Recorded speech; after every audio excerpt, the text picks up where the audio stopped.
Tá dando para ouvir, gente? Que bom, né? Tudo bom, meu amigo? Prazer, gente, em estar aqui novamente, né, com todos vocês.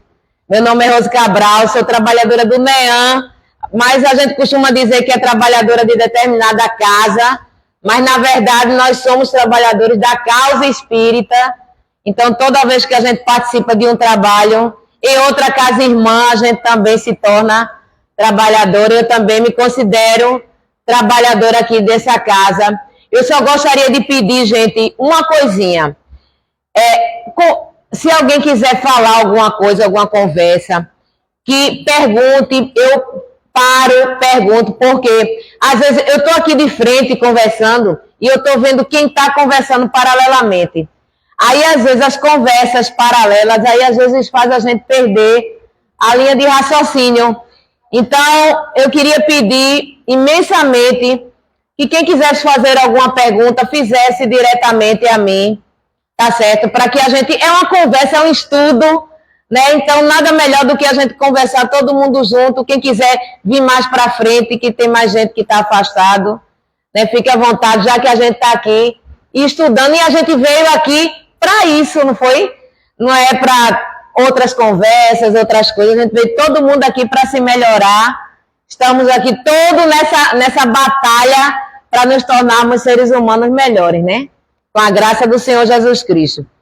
Hoje eu trouxe esse tema que é tão pertinente, né? Que é falar sobre quando Giovânia, toda vez que ela me convida, ela diz, Rose, traga um tema. Aí eu fico pensando, poxa, o que é que a casa gostaria de ouvir? Não é? Porque, às vezes, o público de cada casa, às vezes, tem uma questão a ser trabalhada, né? Um assunto que gostaria mais que enfatizasse. Essa ideia que ela lançou é muito boa, de vocês trazerem um tema, que às vezes a gente também quer saber, né? Quem vem dirigindo os trabalhos não é que sabe mais, é porque vai em busca, vai ler uma coisa a mais para trazer e a gente dividir.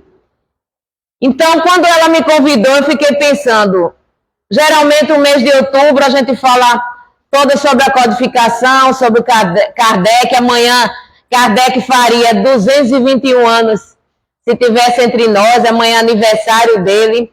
Então pensei em trazer e falar sobre a codificação, sobre essa importância, essa influência de Kardec, mas eu já falei ontem numa casa espírita, já falei terça-feira na federação. Então eu tive essa ideia, fui intuída, eu acho. Porque já que eu passei o mês de setembro todo conversando sobre depressão, nessa visão, numa conotação espiritual, eu resolvi trazer esse assunto para cá e eu espero que ajude, né, ou sirva para a gente aconselhar, orientar e muitas vezes até a gente ficar atento, porque ninguém está livre, né, gente? Antigamente a gente dizia assim, quando a gente não tinha conhecimento, a gente dizia assim, depressão é coisa de quem não tem Deus no coração. Se fosse assim, a gente não via padres, pastores, não é isso? Pessoas altamente religiosas, ligadas ao meio, conectadas e mesmo assim sendo acometida de depressão. Então a gente não pode usar esse argumento. Aí também a gente ouvia no passado pessoas dizendo, depressão é coisa de quem tem dinheiro, porque pobre não tem nem tempo de ter depressão. Quem já não ouviu isso? Eu mesmo já ouvi muito, né? Mas aí a gente vê que não é bem assim, né? A gente vê o número hoje, a depressão focada nos jovens, onde na minha época, e vamos deixar bem claro que não faz muito tempo que ninguém se ouvia falar em depressão em jovens, né? Você só ouvia falar em depressão geralmente nas pessoas não era nem mais maduras, era na casa dos 30 e pouco, 40 e pouco. Hoje o índice de depressão em jovens tem aumentado assustadoramente. O índice de depressão em idosos tem aumentado assustadoramente. Então, a gente tem que ficar em alerta sobre isso. Eu estava fazendo uma pesquisa, quando eu estava lá atrás, me veio na mente, e a gente tem que acatar as intuições, de como é que está esse percentual hoje no Brasil. E aí eu vi uma pesquisa da OMS há 5 minutos atrás, dizendo que o Brasil tem 5,8% de pessoas com depressão. 5,8% se equivale a 11,5 milhões de pessoas. Aí eu fui buscar também, com base na OMS, como é que está o índice de depressão no mundo. E aí eu vi que estima-se que 4,4% da população mundial, cerca de 322 milhões de pessoas, 322 milhões de pessoas estão deprimidas. Né, gente? Então, isso é de se preocupar. E aí, quando a gente pensa assim, depressão é só uma tristeza, porque ficar triste, a gente acredita ser um fato natural, desde que com equilíbrio, não é isso? Não é um simples ficar triste. Você sentir a dor de um ente querido que foi embora e você ficar triste, ficar em luto por um período, por essa separação temporária que a gente chama de morte, mas hoje a gente tem consciência, ou pelo menos deveríamos ter, que é uma separação temporária, ou seja, não é um adeus, é um até logo. Então isso já trabalha e aqui. Só em a gente saber isso, já deveríamos ter um certo equilíbrio no que diz, no tocante a esse assunto. E aí eu fui buscar, justamente na revista O Consolador, uma resposta mais embasada no que diz respeito à depressão e no que diz respeito à luz que o Espiritismo trouxe para a nossa vida. Porque qual é o objetivo, gente, dessa doutrina esclarecedora? É nos tornarmos seres humanos melhores. Nós estamos aqui num planeta de expiações e provas, é certo. Mas a gente não veio aqui unicamente para sofrer, não. Aqui é uma escola. A gente veio para aprender aquilo que a gente não aprendeu no passado, aquela nota que a gente tirou baixa no passado e agora a gente está repetindo o ano. É um hospital para alguns, porque alguns estão em tratamento por fatos ocorridos no passado, por ações, quiçá no passado, de tirar uma vida, de cometer um suicídio, e aí trazer transtorno e desequilíbrio para o espírito e para o perispírito. Então é um hospital. Então é um lugar, esse planeta de expiações e provas é justamente o lugar que a nossa sintonia está no momento e que nós precisávamos para evoluir. Está lá na nossa programação reencarnatória, que muitas vezes, quando não é imposta, que muitas vezes, algumas vezes a gente não quer, agora não, mas quando é de um acordo, está lá com a sua programação e com o seu acordo, com seus mentores, com o seu guia, apresentando o que você precisa passar, aquilo que você precisa resgatar, aprender, quiçá vir como prova, quiçá até você vir para ajudar o que estão precisando passar por essa sintonia. No Evangelho de Mateus, capítulo 5, versículo de 5 a 10, e em Lucas, no capítulo 6, no versículo de 20 a 21, Jesus nos ensina que bem-aventurados serão os aflitos. E aí eu imagino Jesus, há mais de 2000 anos atrás, onde as pessoas não tinham uma evolução moral, intelectual, muitos não sabiam nem ler nem escrever. Imagine a energia desse homem, desse ser, entre nós, falando para aquela população sofrida, em que bem-aventurado eram aqueles que estavam sofrendo. Era uma energia e uma certeza, porque a promessa de felicidade era no futuro.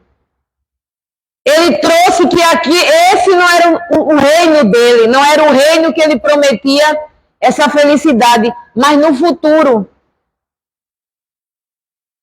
Então imagine para quem está sofrendo naquele momento, ter a consciência dessa melhora, da necessidade desse sofrimento momentâneo para um futuro melhor. Muitas vezes hoje a gente ainda não aceita. Algumas vezes hoje a gente passa por uma coisinha, um cabelinho de sapo. Passa o dia todinho, acontece uma coisinha e chega em casa, como é que foi o seu dia? Ah, o dia hoje foi horrível, porque aconteceu uma coisinha. Um carro que quebrou, uma sandália que quebrou, a sombrinha que voou, a casa que deveria ter terminado a reforma e não terminou. E aí eu lembro de uma senhora lá na casa, conversando no corredor com outra colega, ela dizendo que estava sofrendo, aperreada, muito sofrendo muito. E eu estava passando pelo corredor, aí eu escutei, parei para ver o quadro de aviso e fiquei ouvindo ela dizer que estava sofrendo muito porque a casa não terminava a reforma, que já tinha começado uma reforma, aí quando terminou achou melhor reformar outra parte da casa. Aí começou essa reforma, depois achou melhor ou reformar também outro cômodo da casa. E assim ela já estava na terceira reforma e angustiada porque essa reforma não acabava. Aí ela olhou, aí me viu, né, me abraçou, disse, tá, minha filha é muita angústia, né, eu fico tão angustiada. Eu disse, mas sabe quem é que tem problema de reforma de casa? Quem é? Quem tem casa, né? Porque quem não tem, não é isso? Então, muitas das vezes a gente cria angústias, cria vicissitude para a nossa vida. E termina muitas vezes a gente adoecendo o nosso corpo físico, que são as doenças psicossomáticas. É aquela energia que a gente traz, aí termina adoecendo, desequilibrando os nossos pontos, os nossos chakras, e aí entra em desequilíbrio e termina adoecendo os nossos órgãos. A gente que estuda isso, a gente já sabe. Doença nos ossos tem aparecido muitos casos. Quando a gente vai estudar os pontos energéticos, a gente descobre que doença de osso é intransigência. Então, já levanta um alerta. Como é que a gente está se comportando?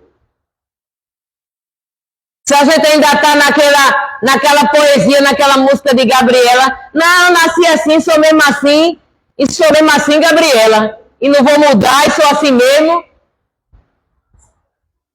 Né? A gente tem que ver os pontos em que precisa ser melhorado. E aí,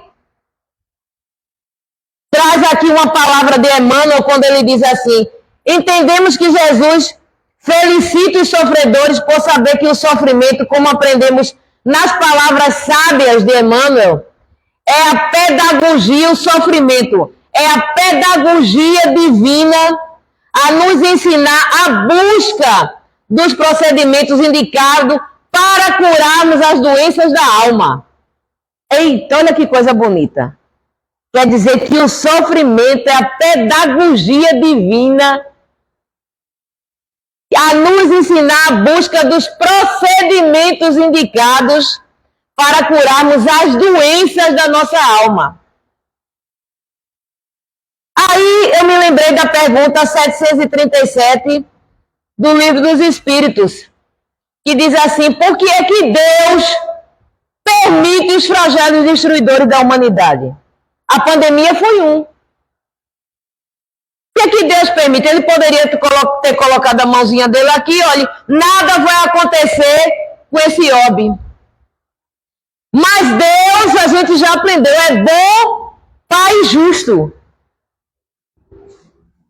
E o que aconteceu está lá no livro, No Rumo do Mundo de Regeneração. Quem já leu esse livro? Gente, maravilhoso esse livro. Esse livro foi lançado em 2020, no auge da pandemia. É um livro de Divaldo, No Rumo do Mundo de Regeneração, psicografia de Manuel Filomeno de Miranda. Ele trouxe justamente o que estava acontecendo, tudo o que estava acontecendo no mundo espiritual, o que estava desencadeando essa pandemia, o que eles estavam vendo lá. Então, o Espírito trouxe essa informação, Divaldo recebeu essas informações em julho de 2020, no auge. Em outubro, setembro para outubro, essa obra já estava sendo vendida. Porque a espiritualidade tinha pressa que a gente soubesse o porquê que estava acontecendo. Mas a gente não lê, né? Às vezes a gente muitas vezes prefere ir atrás das conversas, das lorotas. E aí o livro traz que uma névoa escura fluídica foi vista ao redor da Terra. E aí eu vos pergunto, quem formou essa névoa fluídica ao redor da Terra? Nós, os habitantes da Terra. Aí você pode até dizer, não, Rose, eu não ajudei a fazer fluidicamente para deixar essa neve escura ao redor da Terra para que vinha para... Não ajudei não. Eu não dei a minha contribuição. Deu não? Tá certo. Como é que está o seu coração para o perdão? Toda noite a gente faz aquela oração, noite, dia. Pai nosso que estás no céu, perdoai as nossas ofensas, assim como nós estamos perdoando a quem nos tem ofendido. A gente está praticando isso? Cabecinhas eu vi balançando. Já é um pontinho fluídico. Como é que está o nosso personalismo endurecido? Ainda está... Como é que está o nosso orgulho? O nosso egoísmo? A nossa empatia? A gente anda se colocando no lugar do outro, mas nas condições do outro ou nas nossas?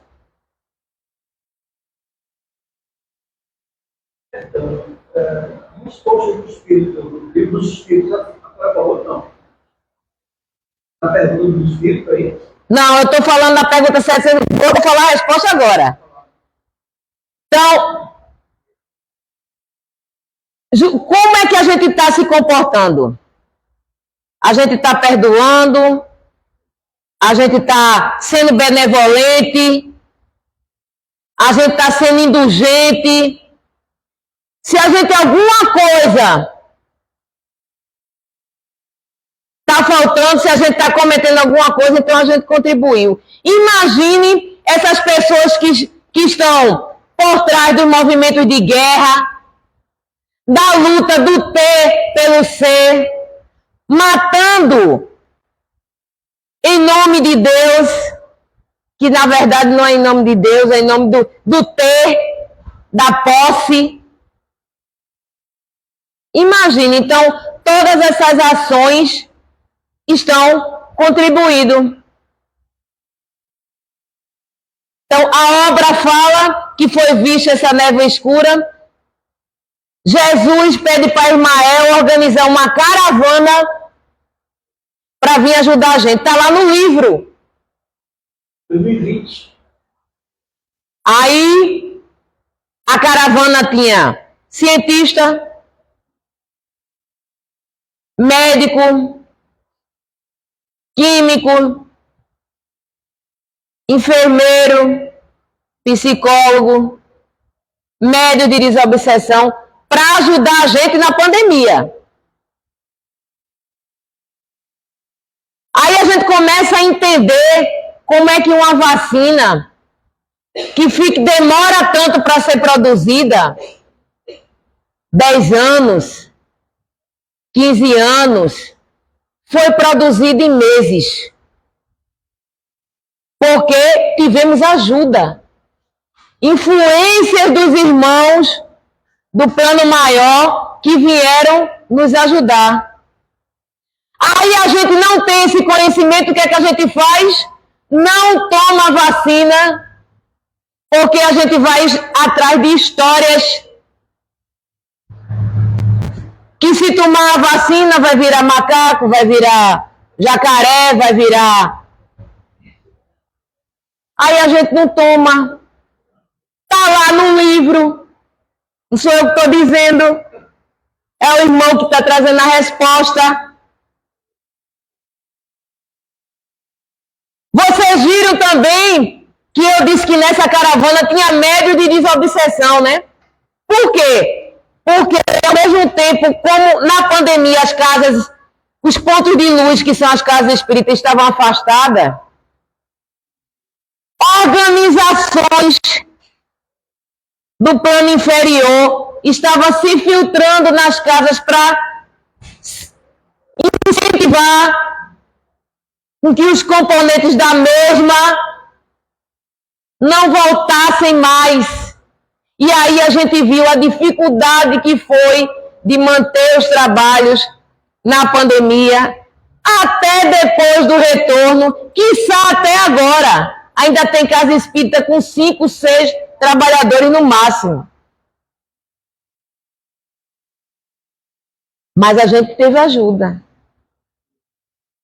E tem muito mais, mas eu não vou dizer não, que eu vou deixar para vocês lerem. Aí, voltando à pergunta 737, por que é que Deus permite os flagelos destruidores da humanidade? Aí está lá a resposta dos irmãos. Para nos tornarmos seres humanos melhores. O que levaríamos séculos para evoluir, levaremos alguns anos se a gente aprender com a lição. Essa saber, a gente aprendeu, a pandemia foi uma lição.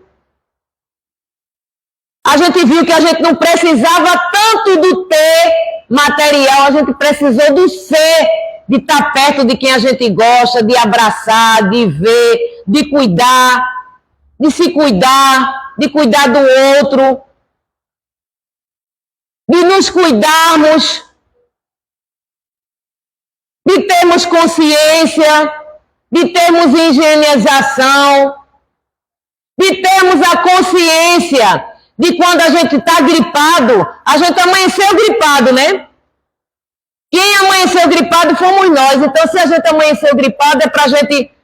A pandemia trouxe esse ensinamento, era para a gente colocar uma máscara antes de sair de casa. Para quê? para a gente não passar o resfriado, a gripe para outras pessoas.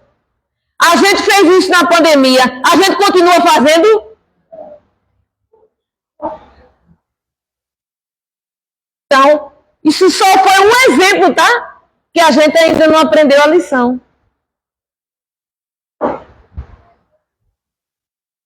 Aí vem a pergunta 738, mas Deus não poderia fazer com que nós aprendêssemos de outra forma, a não ser pelos flagelos destruidores da humanidade? Aí está lá a resposta na pergunta 738, poderia sim. E ele faz isso todos os dias. Todos os dias ele nos dá a oportunidade de a gente aprender pelo bem ou pelo mal. O que é que a gente está escolhendo? Está lá na lição 172, 172 do livro Fonte Viva. Eu sou o caminho, eu sou a porta. Quais são as portas que a gente está escolhendo abrir? Passar. Pela porta estreita da redenção, agora a gente vai ter que tirar muita coisa da bagagem, muito orgulho, um personalismo endurecido, egoísmo. Para passar. Ou a gente está preferindo passar pelas portas largas, passando com tudo que é mais fácil, mas aí também a gente leva toda a bagagem também para a gente resolver. No Evangelho segundo o Espiritismo, no capítulo 5, eu gosto muito desse capítulo 5 do Evangelho, gosto de todo o Evangelho, mas o capítulo 5, que é justamente Bem-aventurados os aflitos, Kardec faz um esmerado estudo sobre o porquê dos sofrimentos da humanidade na Terra.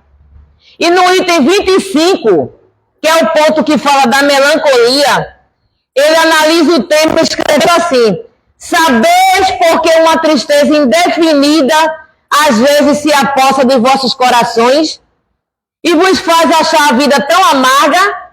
Sabeis por quê? É o vosso espírito que aspira à felicidade e à liberdade e que, ligado ao corpo que se serve de prisão, consome-se em grandes esforços para libertar-se dele. Porém, vendo que são inúteis, cai em desânimo e como um corpo sofre essa influência, aí se dá a falta de energia, o abatimento e uma espécie de apatia se pondera de vós, fazendo com que vos achais infelizes. Kardec traz isso no ponto 25 desse capítulo.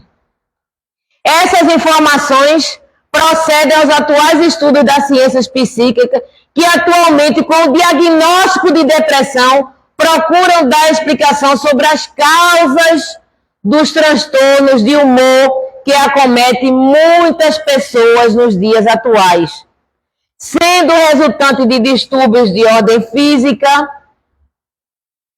Esse mal que está sendo considerado como a doença do século e que assola o sofrimento humano, merece ser estudado sob um enfoque espiritual em virtude da sua vinculação íntima de sintomas de ordem anímica, como veremos. O Espiritismo ensinando e provocando a imortalidade da alma.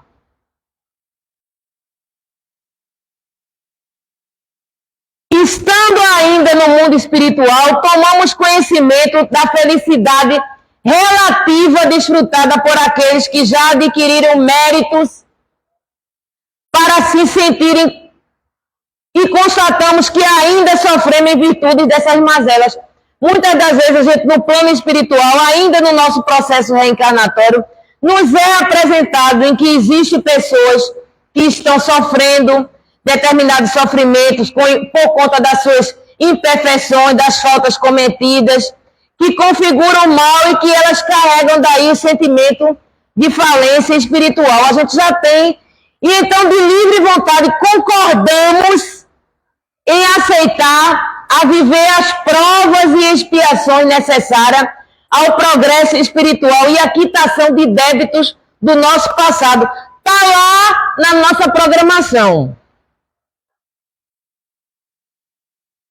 foi dado a gente um briefing, né, um resumo da nossa situação, do que a gente poderia passar, precisava passar para nos melhorarmos, porque Deus não gostaria que a gente aprendesse pela dor, queria que a gente aprendesse pelo amor.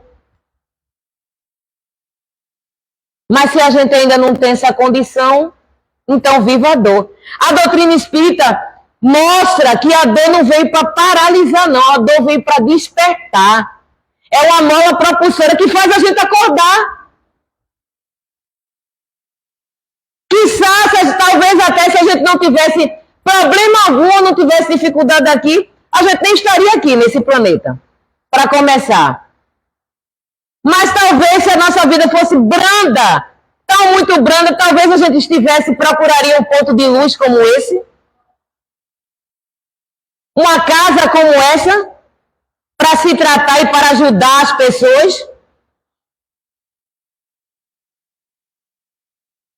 Com essa visão, com essa nova visão concebida pelo Espiritismo, que é mostrado a gente o que a gente precisa passar, deduzimos que a depressão nada mais é do que um estado de desilusão que acomete o espírito encarnado quando a voz da consciência e as tendências instintivas nos trazem à memória o compromisso assumido antes do retorno e buscamos a nossa recuperação perante nós próprios e não nos encontrando com força para seguir o novo caminho programado, transformando mazelas em virtudes e nos julgamos capazes e incompetentes por não dividirmos entre o homem velho, que insiste em ser, que sempre foi, e o homem novo, que percebe ser necessário realizar essas mudanças prometidas. Nesse estado de espírito, caímos numa tristeza profunda, num abatimento constrangedor, desapontados com nós mesmos e contrariados, incapazes e sem coragem de conviver com as nossas frustrações.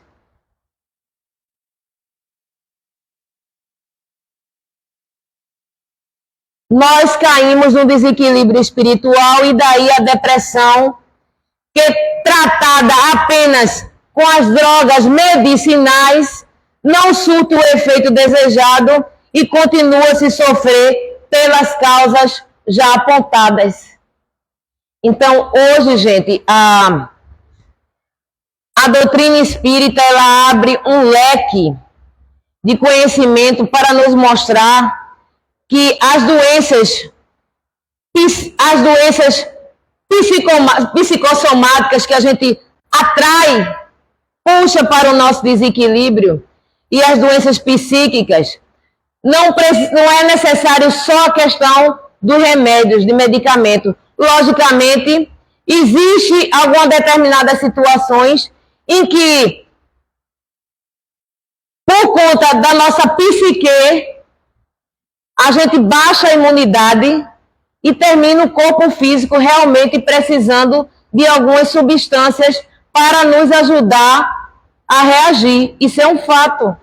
Porque, para você ter ideia, mexe com todo o nosso organismo, a ponto até de baixar a nossa imunidade.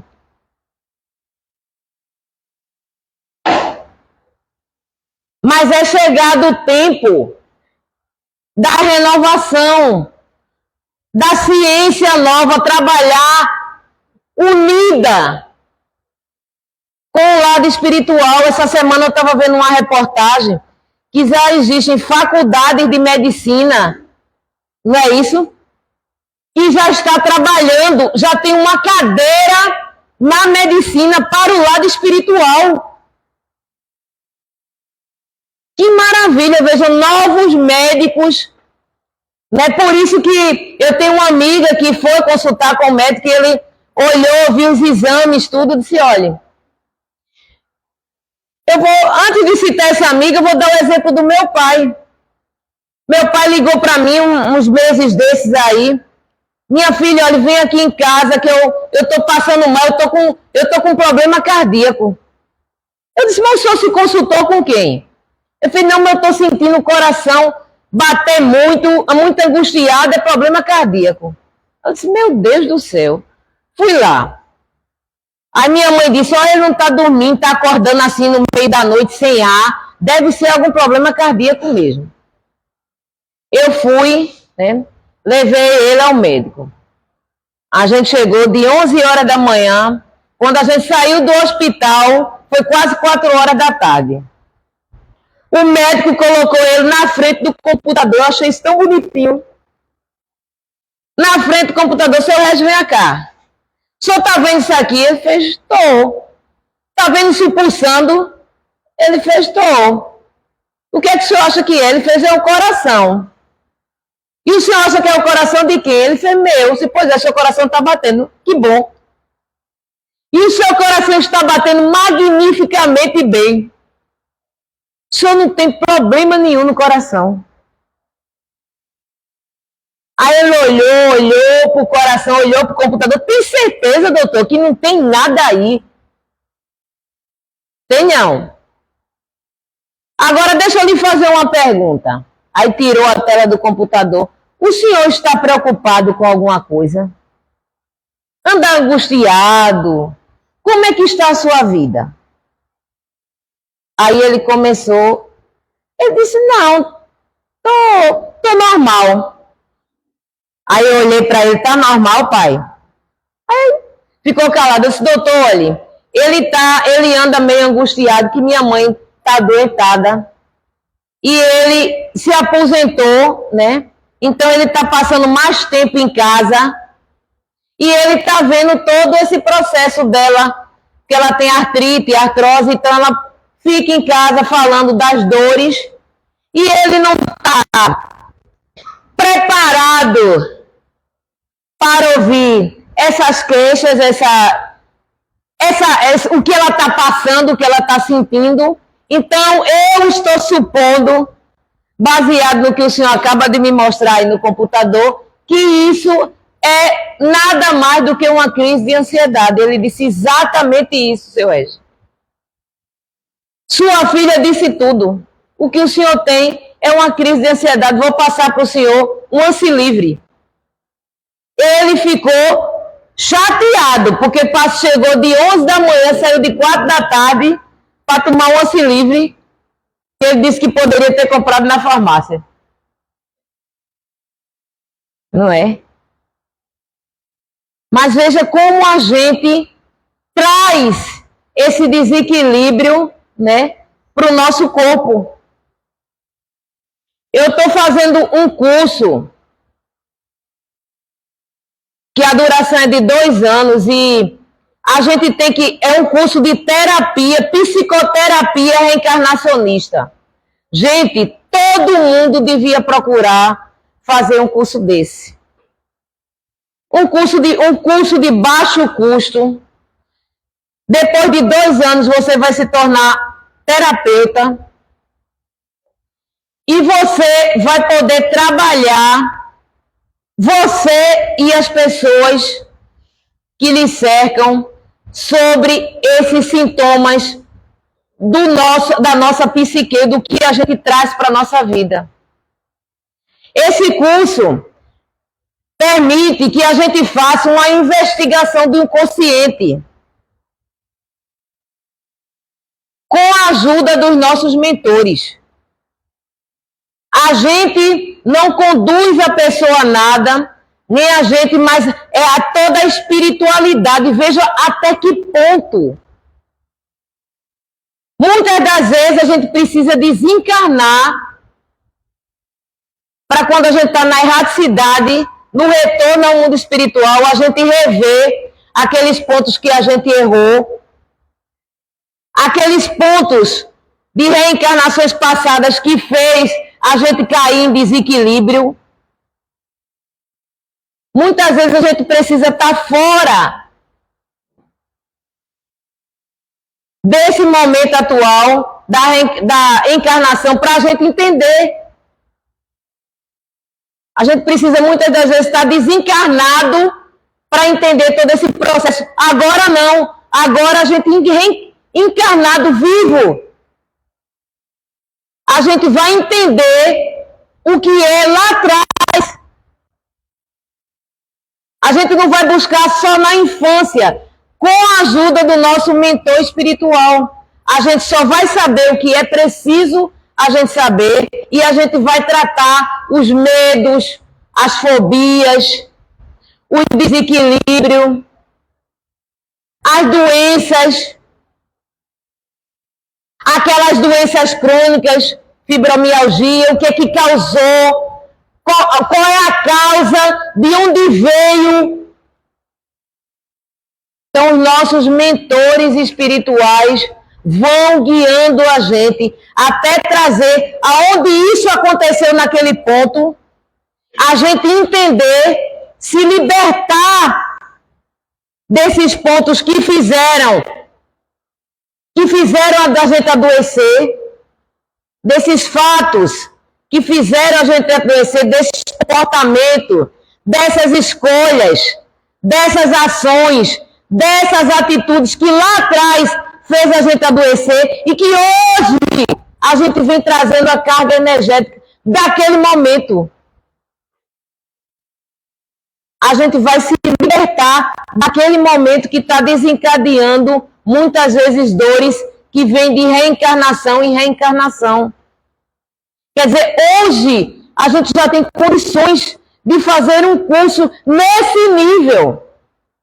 Quem tiver interesse, procure o Instagram aí da ABPR, Associação Brasileira de Psicoterapeuta Reencarnacionista.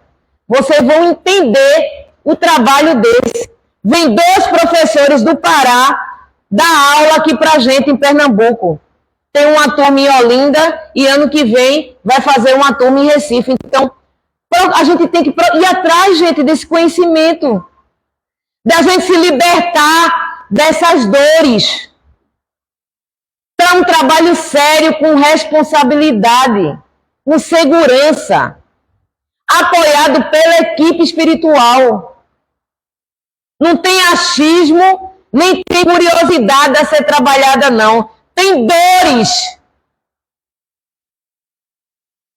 Tem sofrimento que fez a gente estar lá numa determinada fase da nossa vida, atual ou passada, e que vai fazer com que a gente se liberte. Isso é maravilhoso, gente. Então a gente tem que ir em busca dessas melhorias. Tem um médico, Dr. Wilson Lopes.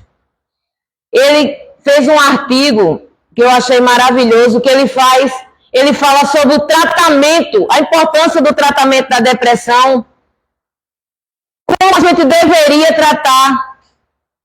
E ele traz nesse artigo, ele diz assim, que o caminho para sairmos dela é preencher esse vazio com a recuperação da autoestima e do amor em todos os sentidos.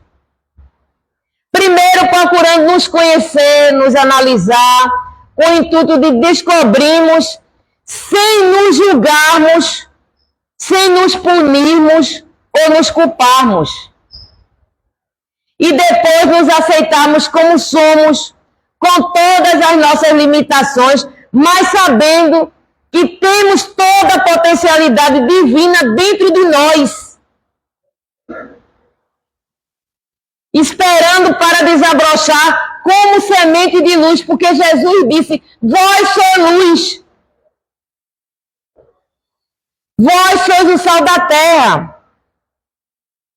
Isso nada mais é do que o desenvolver da fé em si no Criador. Sentimento esse que se transforma e que nos liga diretamente a Deus. Uma pessoa consciente de sua riqueza interior, ela passa a ter segurança, ela passa a ter fé em suas potencialidades infinitas, começando a gostar de si, a acreditar em si, amando-se. Gente, a gente tem que nos amarmos. A primeira pessoa que a gente tem que amar somos nós mesmos. Entender que a gente errou, houve o erro, houve o arrependimento. É o erro, a consciência do erro, o arrependimento e a renovação, a transformação. Qual é o objetivo de a gente estar aqui dentro dessa casa, dentro dessa doutrina? É nos transformarmos em seres humanos melhores. Porque se a gente entrar, vir para cá, assistir esses estudos, participar de harmonização, passe, os tratamentos, e a gente sair, participa, sai daqui todo alinhado, todo equilibrado, mas quando a gente chega daquele portão para fora, é a hora da gente colocar em prática tudo que a gente absorveu aqui. Porque ser bom aqui dentro é fácil demais. Aqui, se o camarada pisar no seu pé, você vai dizer, não, irmão, foi o meu pé que levantei e o seu veio por baixo e eu sem querer bateu. Aqui, desculpa linda para uma pisada de pé, né? Mas eu quero ver uma pisada de pé lá fora, daquele portão para fora. Eu quero ver o nosso comportamento no trânsito, onde a gente é mais testado. Era um bocado de gente balançando a cabeça aí. No trânsito. Estamos num planeta de provas. Se a gente pede paciência, benevolência, indulgência, vai acontecer um bocado de coisa para fazer tirar a prova. Se a gente está com isso, com essa paciência, com essa benevolência, com essa indulgência. E o trânsito é uma delas, né? Eu lembro que um mês desse aí eu vinha dirigindo de Olinda, Bairro Prazeres, que é onde eu trabalho. Aí vinha um cidadão dando ré. Aí eu já bati uma vez, um cidadão bateu em mim, e eu só não vou buzinar para ele não, porque hoje todo carro tem câmera, né? Então ele tá me vendo. Aí eu não buzinei, há uns anos atrás o cidadão veio e bateu. Aí agora quando eu vejo uma pessoa dando ré, eu buzino, né? Pelo menos eu buzinava. Mas veja o que aconteceu. Aí vinha um cidadão dando ré, eu buzinei, aí ele não gostou. Encostou o carro, disse um bocado de coisa aqui do meu lado direito, mas o vidro estava fechado, né? Eu passei direto, parei lá no final. Quando eu paro lá no final, ele para também. Agora para do lado esquerdo, que é do meu lado, né? Aí fica colado que não passava nem uma agulha. Aí veio aquela vozinha, baixa o vidro e coloca em prática. Eu baixei o vidro. Quando ele ia falar, eu disse, moço, perdão. Eu buzinei para o senhor lá atrás, não foi? Olha, me perdoe. É porque eu estou com trauma. Toda vez que uma pessoa vem dando ré, eu fico buzino logo, porque já bateram em mim, eu fiquei com esse trauma. Mas o senhor me perdoe, porque o erro foi meu. De estar com esse trauma. Que eu deveria ter imaginado que o senhor estava me vendo.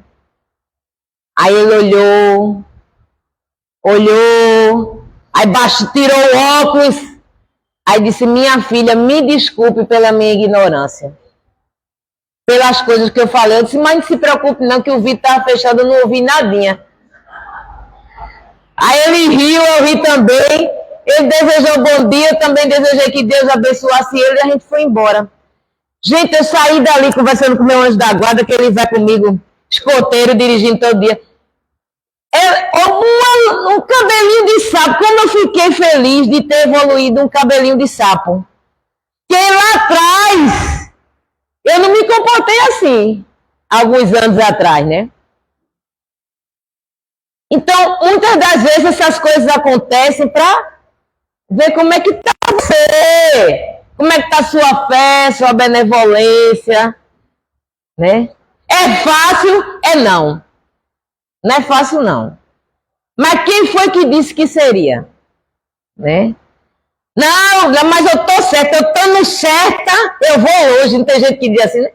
Eu estando certa. Você quer estar certa ou quer estar em paz? Eu prefiro estar em paz, né? Hoje. Então, quantas dissensões Quantos atritos, quantas situações em que a gente poderia evitar, quantas querelas que a gente poderia ver, que poderia acontecer, a gente poderia evitar com as nossas ações, com as nossas atitudes, com as nossas escolhas, né? Ver coisas edificantes, ouvir coisas edificantes, assistir coisas edificantes, participar de trabalhos de caridade, de fraternidade, são coisas que nos elevam. Faz com que a gente saia da nossa sintonia, porque às vezes a gente pensa que a nossa dificuldade e o problema que a gente está é maior do que o dos outros. Mas não é não, gente. Eu trabalho numa ONG, que é os Anjos da Noite. Toda noite a gente está na rua. Toda vez que eu venho para cá eu falo isso, a gente está na rua. E eu vejo pessoas numa fila, 250 pessoas numa fila, para pegar um prato de comida, um pão, um suco. E eu não vejo ninguém, porque eu converso, tá? Reclamando da vida porque tá ali, não. Nem ninguém deprimido. Eu estou terminando esse curso, com a graça do Senhor, e Ele vai querer, que o meu objetivo é colocar uma mesinha na rua, vocês vão ver isso. No dia lá da ação, eu vou colocar uma mesinha na rua com 2 cadeirinhas e vou botar uma placa assim, fale que eu te escuto. As pessoas estão precisando ser ouvidas. A gente tem 2 ouvidos. Não é por acaso não, é para a gente ouvir mais e falar menos. Se fosse para a gente falar mais, a gente tinha 2 boquinhas aqui, ó. Mas a gente tem 2 ouvidos. A gente está precisando se ouvir com empatia, sem julgamento. Ouvir. Se colocar no lugar do outro, com as dificuldades do outro, não é se colocar no lugar de outro com a nossa situação, não. Que aí fica fácil resolver o problema do outro. É desenvolver realmente a empatia calçando o sapato do outro. Esses são comportamentos que vão ajudar a gente a sair, a gente a se engajar, sair dessa dor, dessa tristeza e se engajar. Influenciar os jovens. Hoje a mídia trabalha muito no ter. A gente, para ser feliz, tem que ter um tênis do ano. Para ser feliz, tem que ter um celular do ano. Para ser feliz, tem que ter um carro do ano. E a gente tem que começar a trabalhar isso no nosso lar. O evangelho no lar é uma coisa positiva demais que todos nós deveríamos fazer. Uma vez por semana, escolher um dia, uma hora, para todo mundo reunido. Ler um trecho do evangelho. O evangelho no lar ilumina um quarteirão. Imagina a sua casa que está fazendo. Um quarteirão, imagina. É iluminado com o evangelho no lar. A coisa está difícil, faz todo dia. O evangelho no lar. A conversa com o nosso anjo da guarda. Quando a gente vai deitar, se desprender do corpo temporariamente, pedir ao nosso anjo da guarda que nos leve para lugares edificantes. Para a gente estudar, para a gente aprender, para a gente resolver uma questão. Peçam, gente. Eu tenho pedido muito. Olha, me leve, me carregue. Se eu não quiser ir, prenda meu braço. Me carregue mesmo, faça a cabeça. Não deixa eu me engajar, não. Para ir para outros lugares, não. Porque eu estou precisando me fortalecer nisso. Me leve para lugares que eu vá receber essa ajuda.